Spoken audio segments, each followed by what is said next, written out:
Hi friends, James gun സംവിധാനം ചെയ്ത് 2025 July മാസം പുറത്തിറങ്ങിയ ഡേവിഡ് കോറൻസ്വിത്ത് കേന്ദ്ര കഥാപാത്രമായി എത്തിയ സൂപ്പർമാൻ സിനിമയുടെ റിവ്യൂ ആണ് നോക്കാനായിട്ട് പോകുന്നത്. നമുക്ക് വീട്ടിലേക്ക് പോകാം. സിനിമ എങ്ങനെ ഉണ്ടായിരുന്നു എന്നോട് ചോദിച്ചു കഴിഞ്ഞാൽ ഞാൻ ഒറ്റ കാര്യമായിരിക്കും പറയുന്നത്, എനിക്ക് ഇഷ്ടപ്പെട്ടു. കാലം മാറുന്നതിനനുസരിച്ച് പുതിയ ആൾക്കാരും വരണം, പുതിയ ക്യാരക്ടേഴ്സും വരണം, പുതിയ ക്യാരക്ടേഴ്സിനെ നമ്മൾ അംഗീകരിക്കണം, പുതിയ ക്യാരക്ടേഴ്സിനെ നമ്മൾ സപ്പോർട്ട് ചെയ്യണം. ഹെൻറിയെ പോലെ ഒരു ഗോഡ് ലെവൽ ക്യാരക്ടറൊന്നും അല്ലെങ്കിലും he is okay.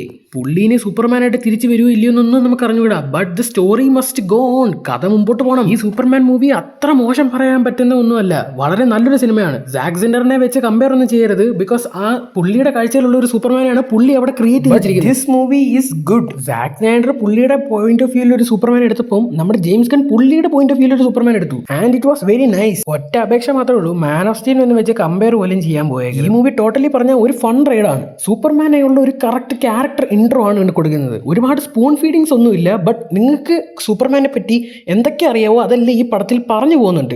But spoon feed ചെയ്യുന്നില്ല. നിങ്ങളിത് ഐമാക്സിൽ എക്സ്പീരിയൻസ് ചെയ്യുന്നതായിരിക്കും ബെറ്റർ. ഞാൻ കണ്ട തിയേറ്ററിൽ നോക്കുകയാണെങ്കിൽ രണ്ട് സൈഡിലും നല്ല കട്ട ബാർ ഉണ്ടായിരുന്നു. ഞാൻ ഇതുവരെ അങ്ങനെ ഒരു സംഭവം ഇതുവരെ ശ്രദ്ധിച്ചിട്ട് 3D ആയതുകൊണ്ട് ആ രണ്ട് സാധനം ബാർ സൈഡിലുള്ളത് കൊണ്ട് ഒരു അരോചകമായിരുന്നു. 3Dയുടെ ഒരു എക്സ്പീരിയൻസ് ഒക്കെ പോയി. അപ്പം ഞാൻ ചോദിച്ചു അറ്റ്ലീസ്റ്റ് ആ സ്ക്രീൻ ഒന്ന് സൂമെങ്കിലും ചെയ്യാവുമെന്ന്. അപ്പം പുള്ളി പറയുക സൂം ചെയ്താൽ ക്ലാരിറ്റി പോവും, ലെൻസ് ബ്ലർ ആവും എന്നൊക്കെ.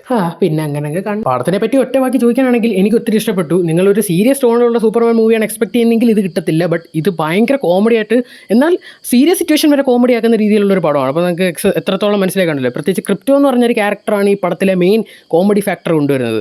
നമ്മൾ ചിരിച്ചിരിക്കും. പക്ഷേ എനിക്ക് ഒത്തിരി ഇഷ്ടപ്പെട്ടു ഈ ഒരു പടം. DC-യുടെ ഒരു കംബാക്ക് ആണെന്ന് തന്നെ നമുക്ക് ഈ ഒരു സിനിമയെ വിശേഷിപ്പിക്കും. 3Dയിൽ കാണേണ്ടതുണ്ടോ എന്ന് ചോദിച്ചാൽ എനിക്ക് ചെറിയ സംശയമുണ്ട്. ബിക്കോസ് 3Dയുടെ ഒരു എക്സ്പീരിയൻസ് എനിക്ക് കിട്ടാത്തത് കൊണ്ട്, ആ ഒരു സ്ക്രീൻ രണ്ടിടത്തും ബാർ വന്നത് കൊണ്ട് എനിക്ക് വലുതായിട്ടൊന്നും തോന്നിയില്ല. പിന്നെ ഈ പടത്തിൽ മെയിനായിട്ട് എടുത്ത് പറയേണ്ട രണ്ട് പോസ്റ്റ് ക്രെഡിറ്റ് സീൻ ഉണ്ട്. ഒരു മിഡ് ക്രെഡിറ്റ് സീൻ, ഒരു പോസ്റ്റ് ക്രെഡിറ്റ് സീൻ. അതിലെ മിഡ് ക്രെഡിറ്റ് സീനാണ് ഈ കാണുന്നത്. ഇത്രേ ഉള്ളൂ. ഇത് DC തന്നെ പുറത്തോട്ട് ഇമേജാ, ഗൂഗിളിൽ സോ ഇത്രേ ഉള്ളൂ. ഇനി പോസ്റ്റ് ക്രെഡിറ്റ് സീൻ അതൊന്നുമില്ല. പക്ഷേ ഇതിൻ്റെ രണ്ടിന് മുമ്പ് വരുന്നൊരു സീൻ ചെറിയൊരു ബന്ധം. And as A Superman fan ഈ ഒരു പടം എനിക്ക് ഇഷ്ടപ്പെട്ടു. ഈ ഒരു കോമിക് ആക്യുറേറ്റ് ആയിട്ടുള്ള ഒരു സൂപ്പർമാനാണ് കിട്ടിയത്. പിന്നെ സൂപ്പർമാൻ എന്ന് പറയുന്നത് ഒരു തല്ലുകൊള്ളി ക്യാരക്ടറാണ് എന്ന് എനിക്ക് തോന്നുന്നില്ല. ഇതിനകത്ത് ആ കണ്ടവാന അടി വാങ്ങിച്ച് കൂട്ടിയ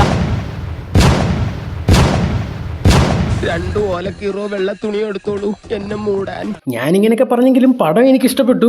നല്ലൊരു മൂവിയാണ്. നിങ്ങൾ തിയേറ്ററിൽ കാണേണ്ടതാണ്. തിയേറ്റർ എക്സ്പീരിയൻസ് ആണ് ഈ ഒരു പടം എന്ന് പറഞ്ഞാൽ. മാത്രമല്ല മാൻ ഓഫ് സ്റ്റീലൊക്കെ തിയേറ്ററിൽ മിസ്സായിട്ടുള്ളവർക്ക് ഒരു സൂപ്പർമാൻ പടം തിയേറ്ററിൽ പോയി കണ്ടു, ഒരു ലൈഫ് ടൈം ഒരു എക്സ്പീരിയൻസ് എന്നൊക്കെ നമുക്ക് പറയാൻ പറ്റുന്ന ഒരു സാധനമാണ്. സോ എത്രയും പെട്ടെന്ന് നിങ്ങളുടെ നിയറസ്റ്റ് തിയേറ്റേഴ്സിൽ ഐമാക്സിൽ കാണുന്നതായിരിക്കും ബെറ്റർ. ഞാൻ കണ്ടില്ല, അതുകൊണ്ട് ഞാൻ പറഞ്ഞതാണ്. So കാണുന്നതായിരിക്കും better. സോ നിങ്ങളുടെ അടുത്തുള്ള തിയേറ്റേഴ്സിൽ ഈ പടം ഉണ്ടെങ്കിൽ ചെക്കൗട്ട് ചെയ്യാം. നല്ലൊരു മൂവിയാണ്. Anyway this movies was fun, so much fun. പിന്നെ ഒരു എടുത്തു പറയേണ്ട പോരായ്മ എന്താണെന്ന് ചോദിച്ചു കഴിഞ്ഞാൽ ക്യാരക്ടേഴ്സുമായിട്ട് നമുക്കൊരു ഇമോഷണലി കണക്ഷൻ വന്നിട്ടില്ല. അതിപ്പം സൂപ്പർമാൻ്റെ പേരൻസുമായിട്ടാണെങ്കിലും ഇതിൽ കാണിക്കുന്ന പല ക്യാരക്ടേഴ്സുമായിട്ടാണെങ്കിലും നമുക്ക് ഇമോഷണലി ഒരു കണക്ഷൻ വരുന്നില്ല. ഇപ്പോൾ സൂപ്പർമാൻ കിടന്ന് അടി കൊള്ളുവാണെങ്കിൽ കിടന്ന് കൊള്ളട്ടെ എന്ന് പറഞ്ഞൊരു മൈൻഡ് സെറ്റാണ് നമുക്ക് വരുന്നത്. കാരണം അപകടം പറ്റി ആസ്പത്രി കിടക്കുമ്പോഴല്ല ചെറ്റവർത്താനം പറയല്, മനസ്സിലായോ?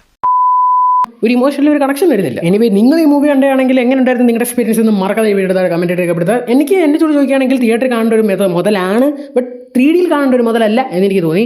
അതുപോലെ തന്നെ അവിടെ ഇവിടെയുള്ള കുറച്ച് പോരായ്മകൾ ഒഴിച്ച് ഒരു 7 out of 10 കൊടുക്കാൻ പറ്റുന്ന ഒരു പടമാണ്.